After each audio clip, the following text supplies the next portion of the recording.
আজকের অনুগল্প মোর্চের দাগ। রচয়িতা তীর্থঙ্কর সুমিত। বেশ ইচ্ছা করছে জড়িয়ে একটা চুমু খাই।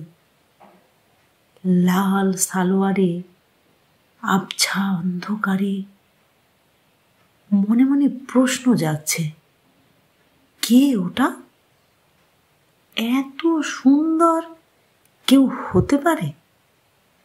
সারা শরীরে যেন বিদ্যুৎ খেলে গেল।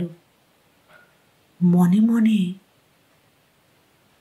অপর প্রান্তে কুকুরগুলো চেঁচিয়েই চলেছে ক্রমাগত। আমি চমকে উঠলাম। লাল সালোয়ারটাকে টুকরো টুকরো করে ছিঁড়ছে কুকুরগুলো। আর ওটা কোনো মেয়ে নয়, একটা ক্রুশ মূর্তি।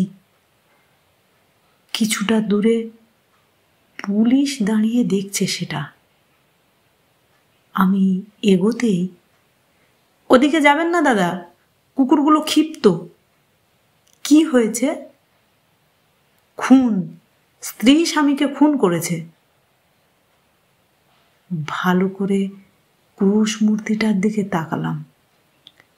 সেই সালোয়ারটা না, যেটা আমি রিনিকে ভ্যালেন্টাইন্স ডেতে মনে মনে বিড়বিড় করতে লাগলাম।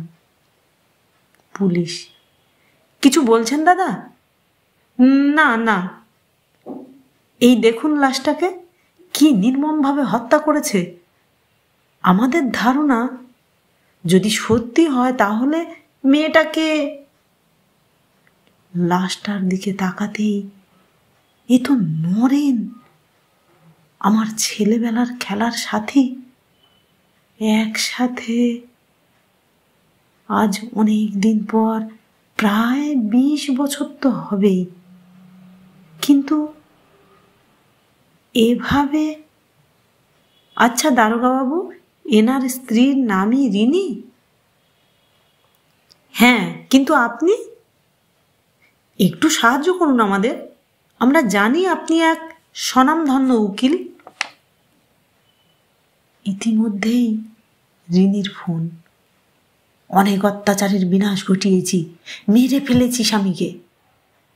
পুলিশ, কার ফোন অভিমন্যুবাবু? একটু থেমে, আপনজনের। প্রেম, বন্ধু, সততা, কাল শুনানি। সাদা পোশাকে মোর্চের দাগ পড়েছে।